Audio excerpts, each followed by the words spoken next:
wounded, often injured, and sometimes even killed.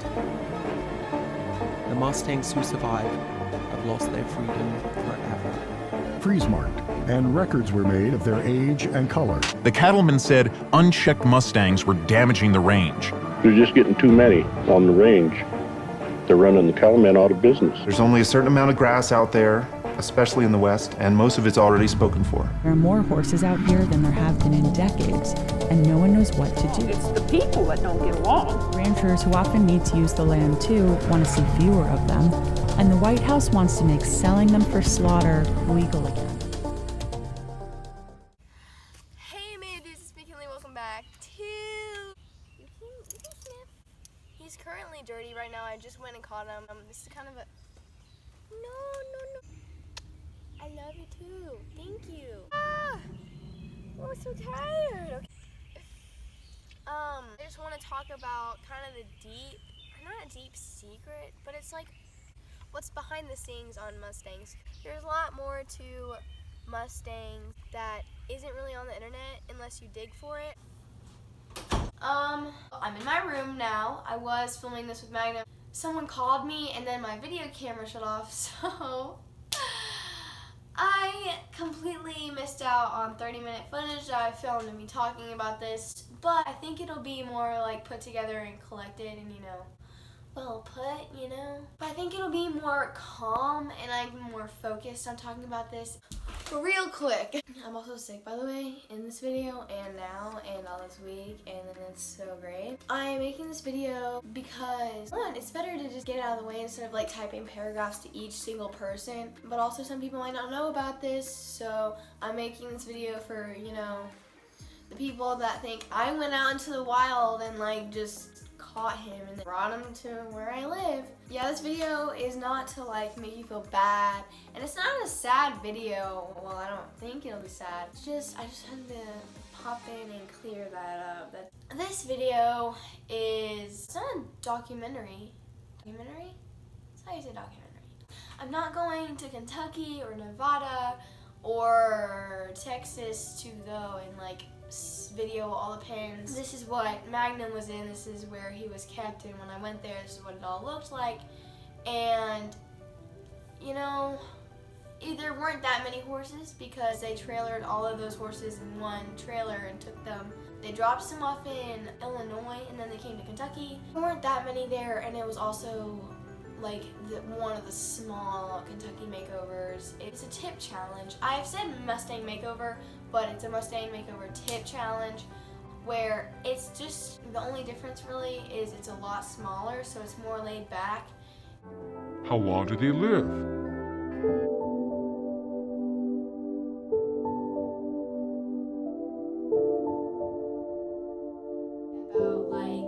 Mustang surviving. There was an article that was posted in 2013, somewhere around there. They were talking about how they did like a research and that wild horses live 30-40 years while domestic horses live 15 to 20. And I was just like, stating my opinion, even though it's like relevant anyways, because what I get to on later on in the video, Mustangs might not even live past 2 years old.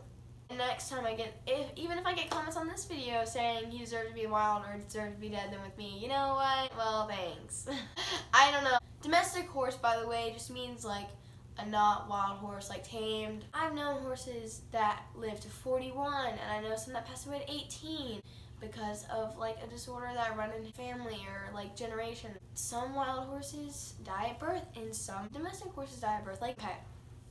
Also, domestic horses get their hooves trimmed and their teeth floated. And basically, when a horse gets their teeth floated, it's when someone comes out and shaves the back of their, they're basically like molars. When they chew it, they grind down their teeth and create like sharp points at the end of their teeth.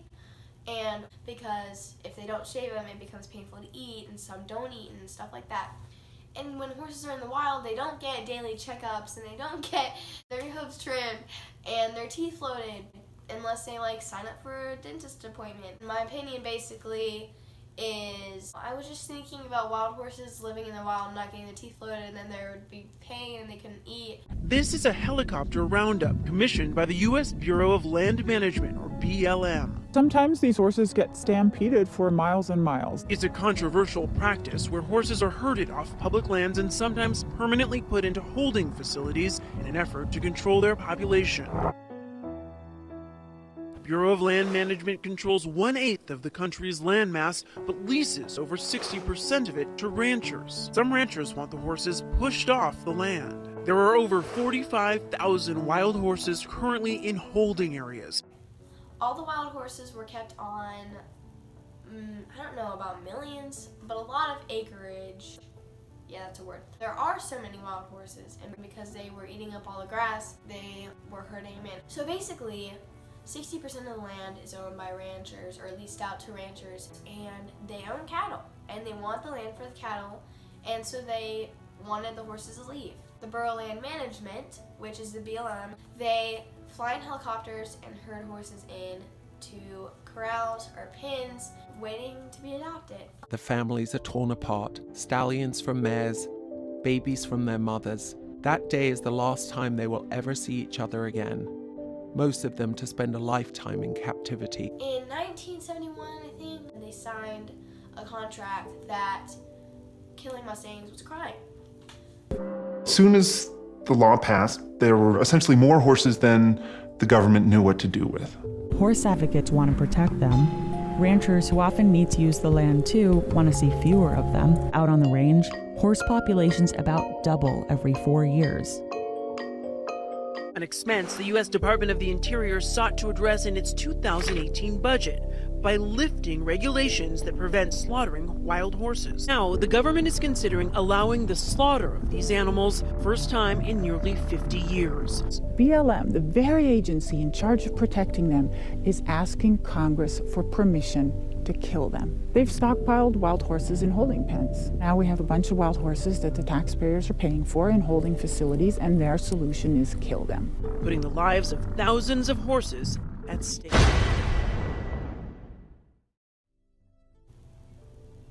Yeah, they thought the answer to decrease the number of wild Mustangs was to kill them. And I remember hearing that, and this was before I was ever even close to getting a Mustang, and I was just like, so my heart just dropped. Magnum could have been shot. Could have been one of the ones shot because that there were too many, and so many horses, thousands of horses in our lives have been shot. Over the last 100 years, the population of wild horses in America has dropped from roughly 2 million down to less than 30,000. Let that just sink in, okay? Just meditate for a second. Meditate on that. And that is why I'm doing Mustang Makeover. That's why I adopted Magnum, because I know it's just one horse, but it's one horse that didn't have to die. He was a year old when he was herded in from the wild, and he was in captivity for about 6 months, 7 months. But that's why I adopted Magnum, because, okay, one, he's absolutely adorable, and he has the most, I didn't know, I just picked him from a picture, and I didn't know his personality or anything. I just saw what he looked like, and where he's from, and how old he was. So that is most of the information that I have so far. It's insane. That's a lot of information to take in at one time. But I hope you guys enjoyed this week's video. It was kind of a different one. But now that I have this video out there and posted, now I can make I train Magnum and our techniques and stuff. Thank you all so much for watching, and I'll see you all in my next video. Bye!